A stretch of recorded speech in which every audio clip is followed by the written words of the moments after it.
Okay, so today we're having a conversation, and I'm having a Ravi today, and it's a pleasure to see you again, man. How you You too, feeling? you too. Good to see Yeah, you, man. yeah. Good to So see you. we're gonna talk about a bunch of stuff today, like a lot of mental health and such. But first, what's your background and like where you come from, and how did you stumble into mental health? So my mom is Swiss. My father's from Nigeria. Lived in Sri Lanka for a while. Lived in Switzerland. I live in Switzerland now. Lived in West Africa. Lived in the U.S. also. And now, and in the U.S., I studied sociology and psychology Oh, nice. because I wanted to learn more about human nature and Mhm. what makes people tick and the complexity of human nature because each person is unique. Okay. So that really got me into the space of psychology and just wanted to understand like everything pertaining to mental health. And you play basketball too there in school Yeah, too, huh? yeah, yeah. I played basketball for a long time. Had a scholarship to play ball in the U.S. Yeah. So that was really good. Yeah, that was a blessing. And then I played semi-pro for 2 years, and now working with pros, Oh professional man, great. athletes. And Yeah, that's good because I play basketball too. yeah, And yeah, like yeah. I seen just you on the about court.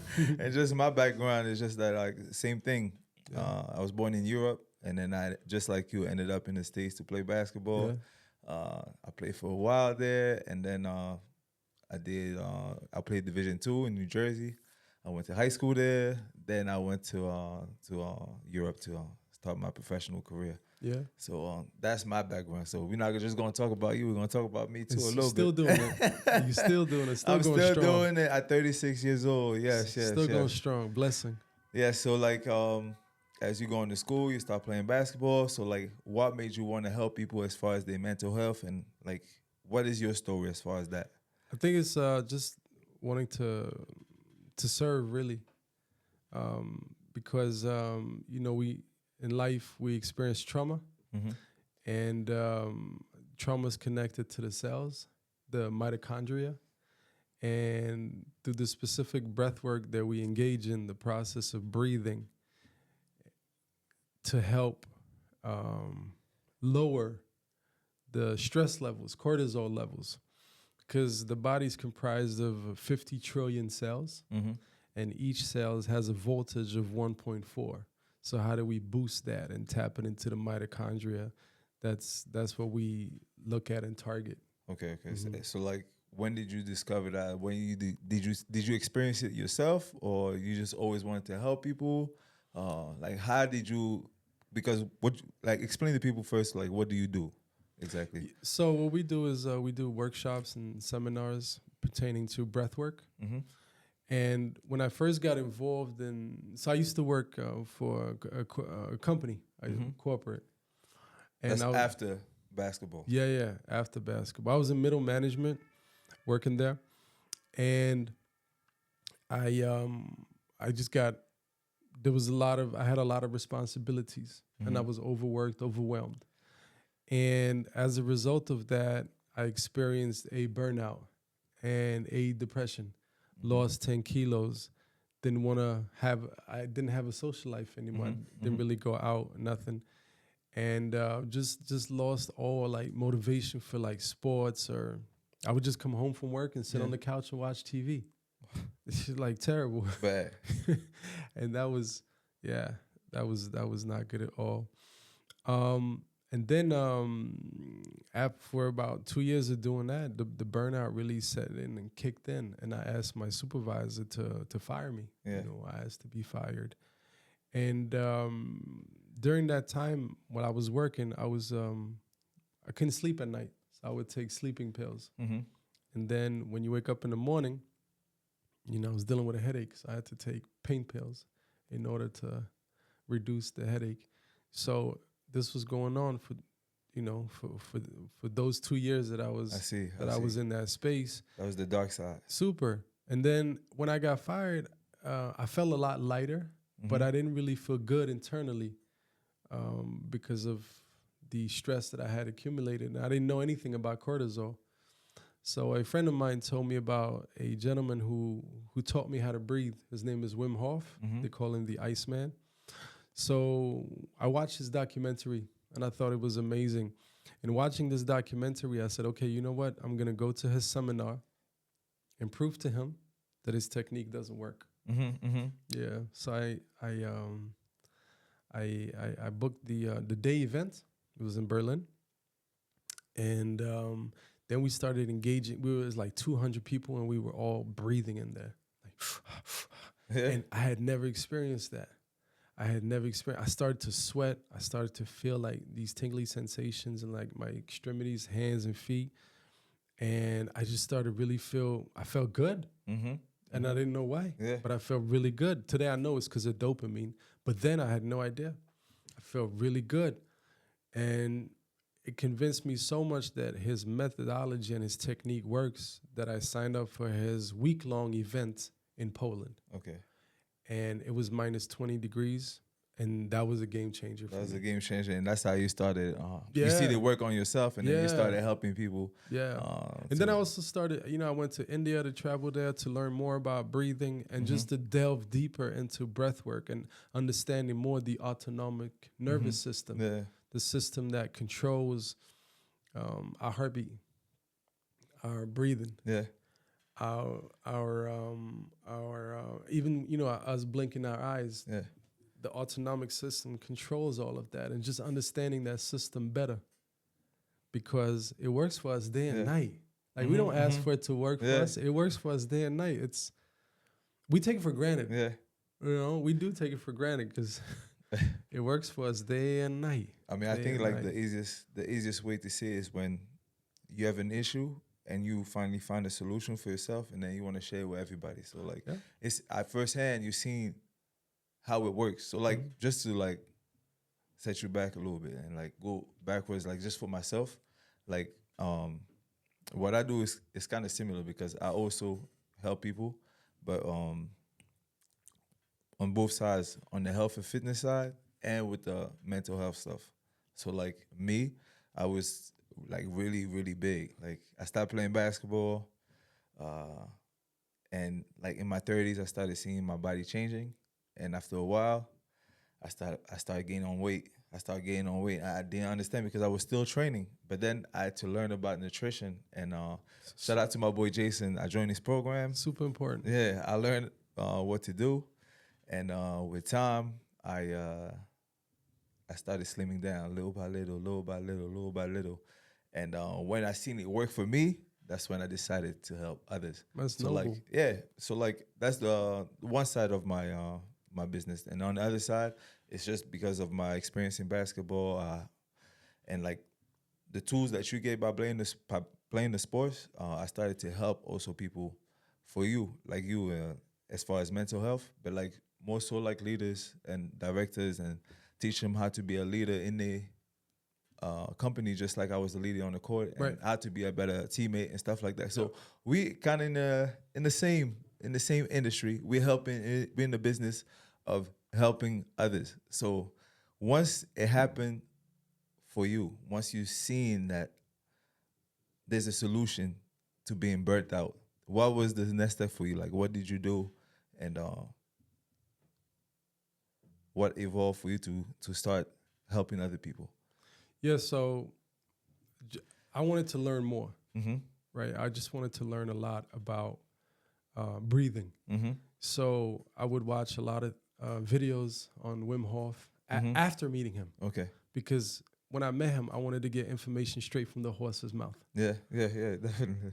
And then, just traveling to India, learning more about breath and everything pertaining to breath, the different breathing techniques, how to hold your breath longer, et cetera, to augment, let's say, athletic performance. And also, James Nestor wrote a really good book called Breath, which I recommend, if people want to delve deeper into everything pertaining to breath. And then I just started trying it out on myself, because I was going through the process. Yeah. And then other people, and just seeing the results, and younger people, older people experimenting and seeing the results, and it's lowering the cortisol. Yeah. Yeah. It is a fact. It's Yeah, like 100%. efficient. Yeah, 100%. yeah, because so I had a client who had these the phones Mm-hmm. that enable you that technology that enables you to track your stress levels. Yeah. So I have the screenshot of after we did the So you have session. actually proof. Yeah, You have actual yeah, proof. yeah. So and that's a vibe in and of itself because it's like, okay, you have a person that's dealing with a lot of stress, and the technology indicates to you that after 20, 30, 40 minutes of continuous breath work, the cortisol level drops. Okay. Because cortisol compounds every day. Yeah. So if you're stressed out Monday, Tuesday, Wednesday, Thursday, Yeah. that's a lot of compounding. Okay. Now, my question is for one person that doesn't know about their mental health state, what are the signs of somebody that have terrible mental health? What are the signs of someone that need help, need your service? Like, Well, it could be different things. I mean, again, because I mean, like, for example, some people may think like everything is fine, they live in a great life, they have their peace, but from the outside looking in, you look at their life and it's in shambles. You see that they're not having a healthy lifestyle. You know what I mean? It's clearly from the mental perspective. yeah. Like, So if everyone if that person has everything going well for themselves, Yeah. well, maybe my services are not required for that person. Mm-hmm. But for example, if a person is going through like let's say a CEO Okay. that's under tremendous pressure because of the results that are or the targets, the company targets. Mm-hmm. So the thing that he can manage or he has control over is what he does internally, like his internal states. Mm-hmm. And in order to tap into that space, we found that it's through breathing, like nasal breathing. Okay. Yeah, Nasal breathing. Yeah, because you want to tap into the parasympathetic nervous system, which is through nasal breath, and that will help him to remove brain fog. So remove brain fog. Yeah, manage his thoughts better and lower cortisol. Lower cortisol. And augment dopamine. So ultimately, just feel better. Okay. So like, if you had 30 seconds right now to fix a client, what kind of Fixing's a strong word. I know it's probably impossible, like, but just so the people can have an idea of what breathwork is and like what kind of mechanism comes with breathwork. What does it look like? Do I go in the room and just breathe fully? What is it? What do I do? So Or do I just call you because this is a secret? so there's different breathing techniques you can do. There's like the box breath that one can do. There's like the different breath holds we can also engage in. But just you right now, just inhale all the way in, Okay. all the way out. Do it again. All the way out. So just doing that is already calming your energy. It calmed me energy. Yeah. I'm gonna tell you what I do to clear my mind. Because I kind of have a routine. I wake up in the morning, usually before 6 or around 6, really Early. and straight away I go to the weight room. No music, and just the effort, the physical effort, just already giving me mental clarity. That's where I get all my ideas from for the day. That's when I get all my motivation from for the day. And like when you start like this, I feel like I've already made 30, 40% of the job. So like I tell my clients also, like, if you want to be a leader, if you want to impact people and inspire people, you have to be the best version of yourself first, because people are not going to want to be inspired by you if you're not your best version. Of course. So you train, your mind is clear. And when your mind is clear, and you forcing yourself to do something and discipline yourself to do something over and over and over, even when you don't feel like it, when the situation comes at work and you may be pushed to come out of character, because you've been so disciplined for so long, your emotion is not going to show. Right. You're clear, your mind is clear, and you're not showing emotion. That's why people make a lot of mistakes at work a lot of times, because they don't have the discipline to not show to act off of emotions, but you have to act off, I guess, your true personality, your true tools as a leader, and that makes the difference for me. So like, I just want to, in parentheses, just talk about that. But like, Yeah, and to your point, that makes a lot of sense. So there's a book called Emotional Intelligence. In French, the word will be la gestion des émotions, right? So in the school curriculum, they did not teach us how to manage our emotions. not at all. But we have a whole bunch. We have a plethora of emotions inside of us. But yet there's no curriculum that teaches us how to manage and balance our emotions and apply emotional intelligence and emotional maturity, depending what situation you're dealing with. So you could be at work dealing with some hardships. How do you manage your emotions in that situation when the pressure is on? Or, for example, at home, in your family situation, dealing with your wife and kids when the pressure is on. Or you on the basketball field, you're on the court, and it's crunch time. How do you manage your emotions? Or you playing tennis. And tennis is like a chess game. Yeah. It's not a team sport, it's an individual sport. How do you manage and balance your emotions when the match is on the line? You know what I mean? So just through this process, I watch, how athletes handle themselves. Yeah.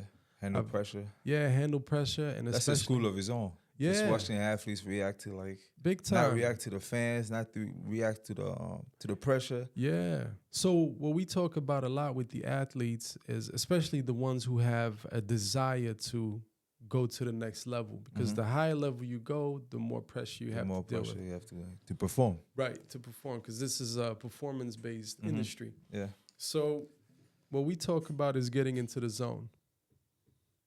Flow state. Yeah, exactly. And what is the key to that? And for us, the key is breath work. Breath work. Yeah, because you tap into the parasympathetic nervous system. So like, so you get out your own way. Right. So for people that don't know, and your instincts take over. Right. Flow state is basically when everything clicks. It's clicking. You're just flowing through the court, the basketball court, the soccer court, everything soccer slows field down. or whatever. Everything slows down around everything you. works. Everything works. Everything You're just clicks. flowing. Everything clicks. I mean, if you haven't been in that state, it's kind of like the best feeling in the world. It's the best feeling in the world. Dude, it feels unreal sometimes. Yeah. But it's kind of like when you go to the ATM and you want to get out some cash. You got to punch in a code. Yeah.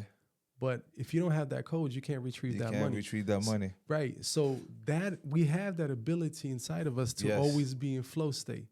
It's like going to the weight room. If you don't exercise your muscles, they won't develop. Yeah. Just to like, I'm just going to pinpoint this for people that are watching this and can really understand. Like, for a basketball player making a 3-point shot, most basketball players will make in a game, a good percentage would be like 40%. So like 4 out of 10, right? Imagine yourself on the basketball court, like you know how hard it is to shoot a 3-point shot. But when you're in flow state and you hot, or they want to call it the microwave, you just go out there, you cannot miss. It's automatic. It's everything clicks. You cannot miss. You could go 10 in a row, 15 in a row, you know the ball is going to go in. So like imagine now applying this into work, talking to your co-workers, like accomplishing tasks within that state.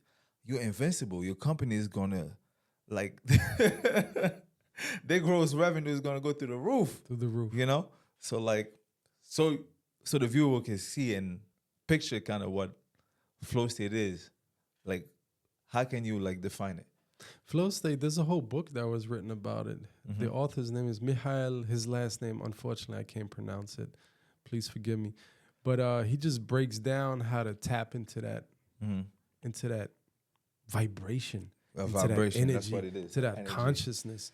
And now we're talking about it. So let's say it's theory. But when you experience it at the cellular level, because we have 50 trillion cells, right? Yeah.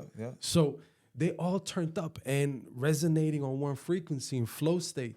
It's an experience. It is such an experience. It is because I've played under the influence of flow state, and I've played also when I was in doubt. And doubt is terrible. Doubt is horrible. Doubt is not a great thing. Oh my goodness. But when you're in flow, man, like you said, things click. Things click. It's like when Bruce Lee's like, be formless like water. It just flows. It's difficult to describe, but when you experience it, oh man, what a lovely feeling. What a lovely Yeah, it's a feeling. lovely feeling. And I've had athletes in the soccer space, in the tennis space, also in Brazilian jiu-jitsu and basketball, rugby too, who've experienced flow state. So it's something that athletes experience often. The thing is, how do you access that? Yeah. And how do you maintain it through the whole game? So I can maintain the flow state every game. if The I whole want to. game. The whole game. Wow. Congrats to you. That's possible. Sensational. That's possible. Oh, you're asking me? Yeah, I'm asking. Yeah. That's possible. Yeah. Look, think about it. Like Tiger Woods, right? So Tiger Woods had a psychologist called Jay Brunza. Yeah. And when Tiger won the Masters, because when you experience flow state, things are kind of blurry, Yeah. right? It's not clear. Yeah. Like that. It's just flowing. Right, there you go. So Tiger In a talks pool. about. You like in a pool. I'm telling you. It's like crazy. you're underneath the pool with your eyes open. Yeah. It's blurry like that. Yeah. You're just Yeah. flowing. So Tiger talks about entering into that space. Mm-hmm. And when he won the Masters, he was under that influence. And just because Jay Brunza is Tiger Woods' psychologist, and he talks about that, how to tap into that space. Where in the brain, what do you need to activate in the brain? Because sports is 90% mental.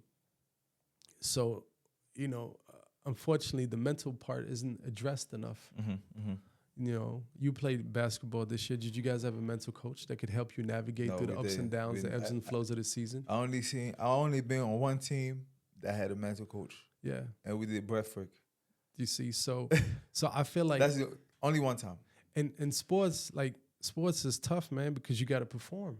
You have to. But Perform. if you don't have anyone that helps you navigate that terrain, the ebbs and flows, the ups and downs, because it's gonna happen. You're gonna go up, and you're gonna have and down. You're you're gonna gonna go have up and those down. during What do the you season. take? Well, see, some people have different tools, but right. But a lot of people, what I see in basketball, a lot of people, they rely on their abilities. Some people, they're strong enough when their abilities goes away, and to like stay strong mentally, I think it's just through experiences that they went through. yeah, And a lot of people, it's faith, faith, believing in God. Yeah. That and but you also work with high level athletes. You work Totally. with Kevin Punter that plays for the yearly Barcelona. for Barcelona, Yeah. right? He's a great player. He in Florida State 24/7, huh? Yeah. No, I wouldn't say 24/7. The ups and downs too, No, 'cause because it's that's human nature. Yeah. That's human nature. And then he wanted to understand and know more about the mental aspect of the game. Okay. Because he was telling me that he's seen players who are physically do not look very athletic, are not athletic, but perform at an extremely high level. And he was like, man, that's got to be the mental space. Right. Because it's not a physical thing. These guys they're not uber athletic, Yeah. but they perform at a high level. So it's kind of like Larry Bird. He wasn't very athletic, Not at all. but he'll let you know where on the court he's going. He pointed to the place where he's going to take that shot, and he would shoot from there and make it. So what is it about him in his brain? Confidence, sure. Confidence. But I think in sports there is this component of confidence, but confidence you can also gain. That's another conversation, but in the work that you put through, that you go through, like the workouts. If you're somebody that work, let's say you come in the game, you know you can make 10 threes in a row. Like that's what you train all summer. Your confidence to make a three is gonna be like you're gonna be moved way easier to do something risky than somebody that doesn't train. Of course. You know what I'm saying? So like Yeah. the work that you put behind the performance Yeah. boost your confidence. And now you put both together: mental health, mental coaching, hard working, and then Breath work. preparation. Your breath work. Yeah, and breath work. Yeah. Because You probably unstoppable, huh? with breath work, like when we was doing the seminars, there was one athlete that she does marathons. Okay. And she was saying that she doesn't train for the marathons. I mean, Okay. she goes to the gym to strengthen her body, like Yeah. like the whole kinetic chain, Yeah. like ankles, knees, hips. Like she strengthens all of that, but she doesn't go out and jog. Mm-hmm. So I said, well, how do you stay in shape then in order to run? How does that work for you? How do you Right. train your lungs? Yeah. She said breath work. Breath work. That's all. That's all I do. Breath work to run the marathon. Yep. And then because it was brand new to me, I didn't know that. I didn't know that you could just lay on the couch and get in, like augment your cardio just by laying on the couch. Yeah, because they are muscles that you could train by just breathing. Of course, the whole cardio, the whole cardiovascular system. Right. It can be trained. You can be trained. Of course, it can be trained. So that aspect is just fascinating to me. I had a video, but I can't find it. And Steph Curry talks about how breath work influences him. And his trainer says that Steph has specific breathing techniques. No, excuse me, that was not the cardiovascular system. It was the diaphragm. Okay. The muscles that are responsible for you breathing. Okay. Yeah, that's what I was making reference to. Okay. So if we train our diaphragm, then we augment lung capacity. Okay. Once we augment lung capacity, that augments our cardio. If we watch an athlete like N'Golo Kante, who plays football. I don't even know what that is. You don't know who he is? Yeah, I don't watch football. Right. So N'Golo Kante, they call soccer. him... Yeah. For people soccer. in the US. They call him l'homme aux trois poumons. Okay. The man with 3 lungs. Yeah, because he never gets tired. Okay. If you watch Steph Curry... Yeah, he's moving a lot. All the time. Man, he's moving a lot. And he does not get tired. Yeah. So Brandon Payne, his trainer, says that Steph has specific breathing strategies and techniques during the course of the game, which tap into his diaphragm. Right. In order for him to be able to oxygenate his body better. Okay. In order for him not to be tired and to augment efficiency on the field. Man, that's amazing. Have you ever seen Steph Curry stressed out on the court? That's rare. Or like frustrated mismanage his emotions? No, frustration? No, he doesn't do that. He's even killed. Yeah, he never goes crazy with the ref. He's even sometimes, killed. But rarely. So that's another example of a high-level athlete. We mentioned Kevin Punter earlier. Yeah. Now Steph Curry that utilizes breath work and just techniques. Mental health overall for their performance. So now, like taking it back to the corporate world, how can this be beneficial for a CEO, a director, a manager with a lot of pressure? What I tell them is always set goals.